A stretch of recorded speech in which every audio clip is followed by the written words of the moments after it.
विनोद तावडे जे भारतीय जनता पार्टीचे राष्ट्रीय सरचिटणीस आहेत, जे भारतीय जनता पार्टी केंद्रात सत्तेत राज्यात सत्तेत आहे, तिच्या राष्ट्रीय सरचिटणीसाला पैसे घेऊन वाटायला यावं लागतं. याच्यापेक्षा दुर्दैव या महाराष्ट्राचं नाही. महाराष्ट्राची ही संस्कृती नाही. एखाद्या छोट्या मोठ्या कार्यकर्त्यांनी पैसे वाटले असं तुम्ही समजू शकतो असतो, पण एका एवढ्या मोठ्या राजकीय पक्षाचा राष्ट्रीय सरचिटणीस ज्याचं दिल्लीमध्ये वजन आहे, महाराष्ट्रात वजन आहे, अशा व्यक्तीला या महाराष्ट्राच्या जनतेनं कोंडून ठेवलेलं आहे.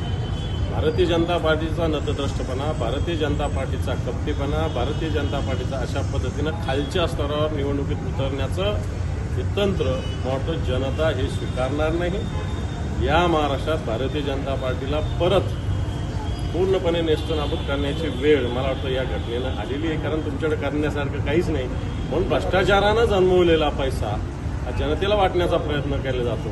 जनता आपल्याला धाडा शिकवते.